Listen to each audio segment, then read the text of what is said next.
What is going on, everybody? This is Gabriel Jones giving you a drop of sun any chance I get. And today we are going to be looking at the sophomore album from Fetty Wap, The Butterfly Effect. Fetty Wap. Now that's a name I've not heard in a long time. Fetty Wap made a huge first impression on the rap scene in 2014. The New Jersey-based rapper came in with his huge debut single, Trap Queen, which was a monumental success, finishing at number 4 on the year-round Hot 100, receiving 2 Grammy nominations, and being certified Diamond. Talk about knowing how to play the game right. His follow-up hits included 679 and My Way. He even scored a feature on Fifth Harmony's All in My Head, parentheses, Flex. He was a superstar in the making. But as Obi-Wan kindly put it for us, Fetty Wap has been out of the spotlight for quite some time now. The reason behind that was a mystery for a while, but Fetty explained on Instagram how that had a lot to do with the issues he was facing between himself and the label, which extended for a lot longer than he desired. On top of that, he's also had to face some legal issues and a very, very unfortunate death in the family. Rest in peace. I'm very sorry for you, Fetty. But through all the turmoil, he's pulled himself together and has now brought us a very brand new record. I'm very curious to hear this for the first time. Given how long he's been out of the scene and all the different rappers that have risen through the ranks, it's really going to be interesting to see how he adapts to the times and switches up his style. Now why don't we take off like a regular monarch and see what the Butterfly Effect has to offer us. First things first, I do want to give a quick shout out to Jess and Zena of Trans Girl Therapist yet again. They are currently supporting me on Patreon, which you can check out right now. The link is going to be on the screen. You guys are awesome. You are helping me immensely, and I couldn't thank you enough for your support. Mwah, mwah, mwah. And now, let's get into the Butterfly Effect. Track number 1, Intro. Very appropriate title. Ooh. Ooh! We got a guitar! Ooh! Establishing the title of the record.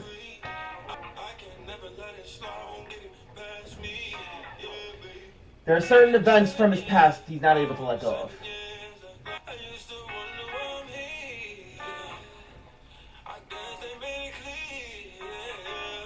My boy is vocalizing. Holy shit!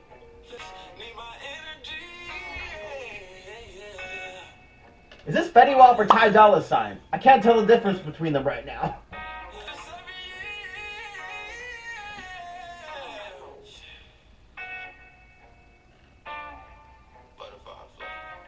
Okay, so that was a really fucking amazing opening track. So to set up the tone and feel for this record, he gives us what is essentially a guitar ballad where he's just letting his voice loose and just vocalizing like crazy. Like, my man was like on some new level type shit right here. I mean, he definitely took off like a butterfly. I'll give him that. Hopefully the rest of the album will be just as good, because I now have a lot of attention and curiosity on him. Track number 2, Out the Hood. Okay. We got a good piano going on here. Ooh, I love this trap beat going on here. That's a good goal to have for yourself, boy. You're like on another planet if you could afford me this much shit. You can even hear like an alien sound effect. Like a UFO. You can almost barely, faintly hear the beat, and they're just kind of like letting his lyrics stand out. Who you friends with? 21 Savage? Okay. The drowned out vocals. So that was Out the Hood, and I think that one is pretty straightforward. It's Fetty Wap sort of talking about how he had to like get himself out of the hood and make a good name for himself, build a very strong career, earn a lot of money so that he can provide it for his offspring or his kids. And honestly, you can definitely relate to that. It's someone really just wanting to like make a real good living for himself and like pass it on to his future generation. You gotta admire that. The piano work I did really like, along with the trap beat. I thought that was really good. The instrumentals aren't as fascinating as the opening track, but I think it's pretty decent. Track number 3, The Truth. Ooh. Okay. Good trap beat. You need to double up your funds so you can get bigger guns. That's what you think.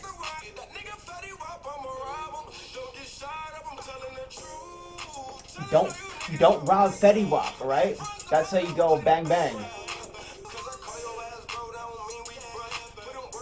See, we may have respect for each other, but you still are sometimes on thin ice, my boy. I'm just telling you the truth. You ain't gonna beat me with those types of guns. So that was the truth. I kind of liked the blunt nature of that song. He's just telling his enemies that if you F with me, or if you fuck with me, like, I'm gonna take you down. And I'm just gonna tell you the truth. If you want to step up to me, you're gonna need more than just those wimpy ass guns you got in your pockets. Instrumentally, it's pretty okay. The trap beat was a little fun, and I kind of like the melodies that I had going on there. It's definitely more of a song that stands out to me lyrically, but I can see a lot of value in it, so there you go. Track number 4, Remember Me. Not that shitty Robert Pattinson movie. We got a Fetty Wap track named that now. Ooh, the high-pitched piano. The high-pitched piano I like.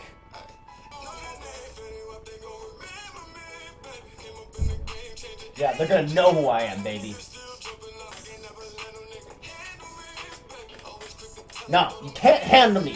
Fetty Wap handles himself, bitch. Ooh, it's kind of cutting out again, and we're just focusing on his rapping. Alright, and then we just sort of drown out. So that was Remember Me, and that is pretty much a song about Fetty Wap wanting people to know his name long after he is gone or has retired from the hip-hop industry. It's kind of him saying, once again, hey, you step up to me, well, we can turn this into a little gun party, if you know what I mean. And I definitely love the high-pitched piano that they had going on, like in Out the Hood. That was really clever once again. Maybe that's what he needs to win me over on this album. Maybe just get like a high-pitched piano and put it on every single track. You know, then I'll give it like a 10 out of 10. Track number 5, That's Facts. We got some interesting instrumentals going on here. Ooh, he's being vulnerable right now. Ooh, selling drugs? It's a hard game. You a lame. You're not lame, you a lame.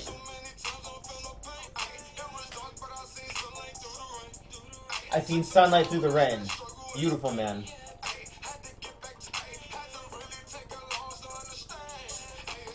Yeah, we know what that line is referring to. Ooh. Love that right there. I'm gonna leave my mark, and it's never gonna leave. And she go up to my lovely girl. Just let the instrumental play out. So that was our track, That's Facts, and we had a really deep cut in that one. It's sort of Fetty talking about the loss that he's faced, very, very unfortunate loss. It's kept him in a very dark place for so long, but over time he's managed to find hope and find that drive again and give himself the motivation to actually put something out for the people that truly care about him. Whether that be his family or his fans or his friends, although he says that, you know, he doesn't really have much friends, I guess. Fuck a friend. Or maybe he does, and I'm just, you know, an idiot for that. But overall, he's definitely making an effort to better his life, and this is sort of like his way of coping with it. We hear him sort of getting very vulnerable on the track and opening himself up to his listeners, which I find to be very commendable. I'm blanking on what sound they use for that song, especially during the opening, but it actually really captured the sentimentality that he was going for. Trap beat, of course, is great, and that one, I say, is in the books. We can move on. Track number 6, Talk My Shit. More pianos.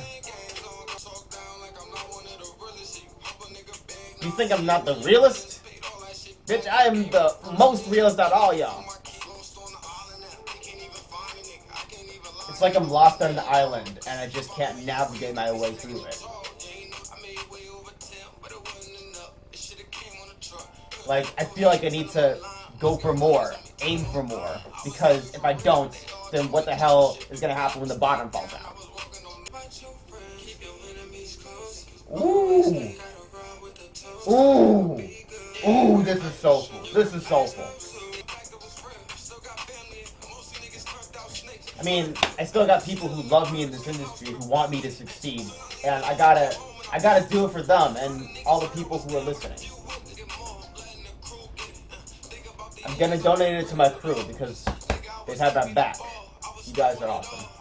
Alright, so that was Talk My Shit, and we got another track where he gets really personal with the listeners. I mean, it's in the title. He's talking his shit. He's just laying it down the way it is. He's actually explaining what's been going on with him. You know, I have to keep soldiering on and seeing what I can do in this industry, and, you know, and I have a lot of baggage on my shoulders, but I gotta find a way to actually carry it and be strong and, you know, build some durability. And of course, he continues using the pianos, which I'm a fan of. And it kind of feels like the trap beat took a backseat to this fat beat. But yeah, I do think the instrumental here was really strong, and the way they constructed the whole thing, and the way he vocalizes was also really great. That one is definitely a highlight on this record. Track number 7, Jack Boy. Ooh, more guitar strumming. This is some great singing.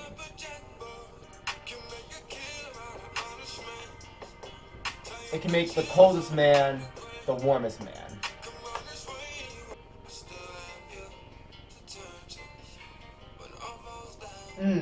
He's finding solace in his significant other. Ooh, this calming guitar to close this out. So that was Jack Boy, and that one had a very melodic feel to it. The way they played with the guitar and the way it sort of drowned out as the track was coming to a close, that was very nice. On top of that, he is singing very wonderfully, by the way. He's singing about the come up that he had about having to sell drugs in order to make it, and how he sometimes, you know, feels lonely and like everything he's built up for himself kind of feels hollow and he has someone to look to. I'm not entirely sure if he's singing to his wife or to God or to his unfortunately deceased daughter, but it's definitely nice to see him sort of seek out guidance to this person who can offer him a lot of comfort or advice, and that is something that I can definitely appreciate from this guy. Track number 8, Mona Lisa. There's something very fancy about this piano ballad. Trap beat is really strong. It's really shining through in this one. Ooh, singing to his baby girl, his woman. Ooh, this guitar work. That's good. That's good. This is the kind of song you would hear when you're just lounging at the beach or the poolside and you just want to just chill.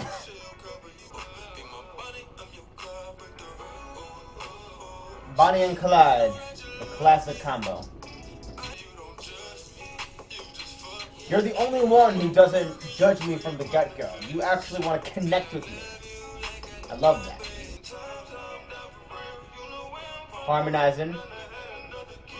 Alright, that was Mona Lisa. I think that one is pretty straightforward. He's singing to his girlfriend or his woman. I don't even think the words Mona Lisa are said at any point in this song. It's just him comparing her to the Mona Lisa because she's like a work of art. She's iconic. She's larger than life. And she lives on forever. Her spirit and her artistry and her beauty.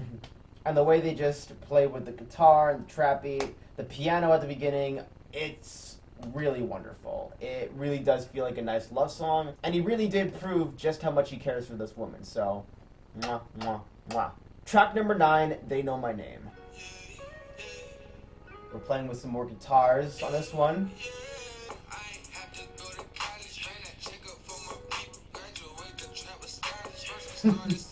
You're in luck, man. You don't have to deal with student loans.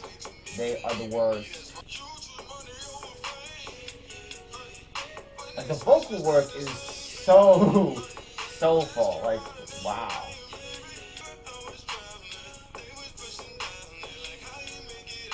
Like, I was at my worst, and all these people that were just up in my grill were singing it. It's unbelievable. The piano is just really echoing in this part of the song. That was They Know My Name, and that was just a simple song about him flexing about how hard he's worked and how far he's come, and just how much of the turmoil he's had to endure to make it that far. And the way that they just used the piano and the trap beat, like, really did shine through on this one. I did enjoy a lot of it, and I don't know if I have much to say about this one, so we can just move on. Track number 10, Got a Bag.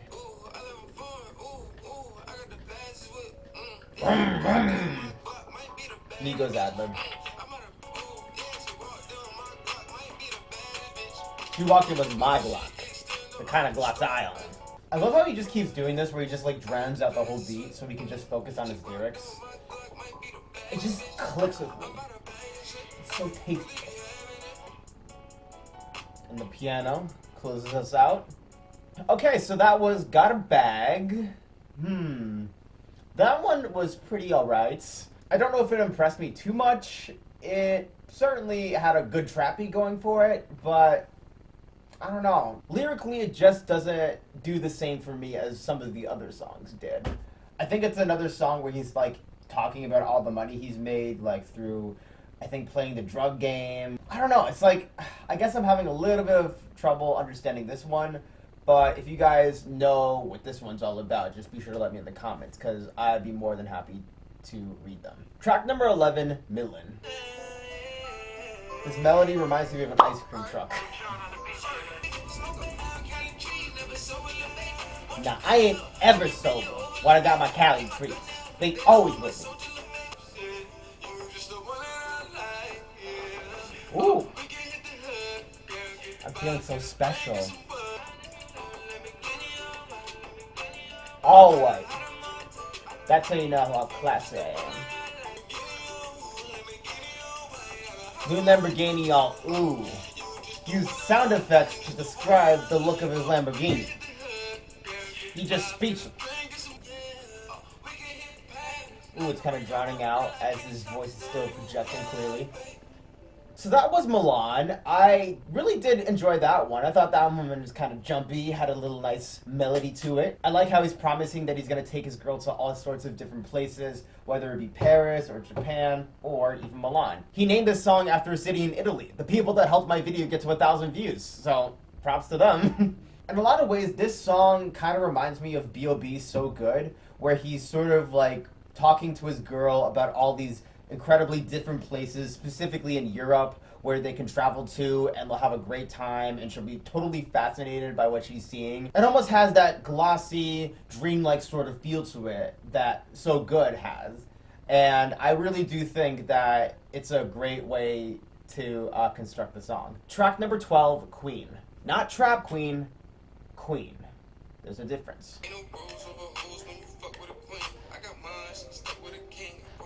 You don't put bros over hoes when you're dealing with a queen. That's a great line. Words of wisdom.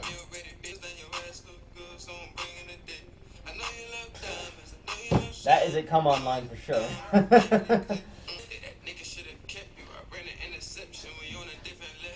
I ran an interception with you. Like freaking Larry Fitzgerald. All red. All red, baby. He's fancy like that. Close the door, and the magic begins. I got a house in the hills. I got a house in the Big Apple. I got houses everywhere. I got houses in Idaho. So that was Queen, and that one I had a lot of fun with. Those lyrics in the song were very fun to listen to. Instrumental-wise, it's nothing much to talk about, but I do love the way he just comes on to his woman and talks about how fancy she is, how beautiful she is, and how he don't care who sees them. He just knows that the love between him and his girl is more than authentic. And I really do think that it is kind of a really nice song to listen to, because it really does sound like he has a special connection with his lady. So, I love that. Track number 13, Yoshi. It's really funny to think about him singing all these songs to the Mario character, because, you know, he's expressing his love for Nintendo. But, you know, that's probably not the case. The Matrix. Because you got that kick-ass car chase scene from the second movie. The whistling on this song is pretty interesting.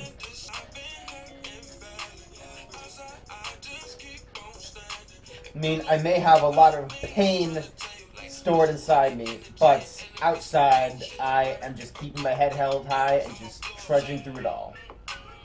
So that was Yoshi. I am pretty sure that song is about him going out of his way to protect his significant other or his family member, and him just talking about how he'll always keep them supplied if they're out and about all by themselves. If not, he'll be on his way if they're in trouble, which I find to be very fucking commendable. Like, my boy is protective as fuck. The whistling I actually found to be very cool. It's sort of like a very minimalistic sort of beats, and they kind of focus all the attention on the lyrics while doing something creative with that production. It's a nice short little song which I think could be played at any given moment and everybody will be willing to hear it. So I think he did good there. Track number 14, My Moment. Reflecting on his fame, as per usual. His determination was stronger than anyone else's. Ocho Cinco, Chad Ocho Cinco. I hope that's not who you're referring to. I come out of the house smelling like cologne, no matter what. So that was My Moments. That one was really great. I loved how he went into detail about all the losses that he's faced and all the work that he's put into building himself a sustainable career, and how he always makes sure to check who he can trust, and that if there's anyone who does not vibe with him, even the slightest, then he might have to, you know, cut them loose. It really does give you a sense of his character, which I really think we've gotten to know on this album, and I enjoy that. Track number 15, Feel Me. Ooh. Guitar. I'm liking it.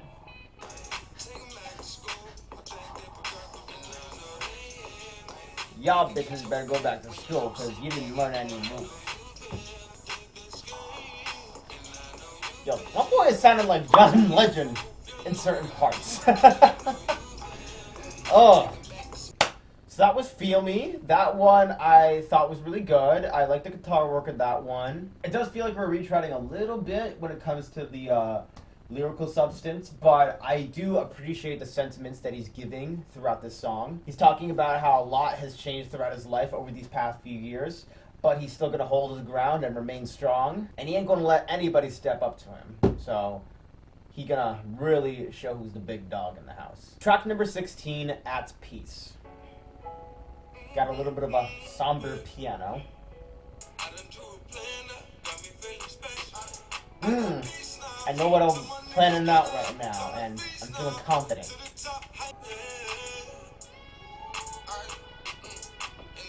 Ooh, it kind of sounds like a saxophone in the background.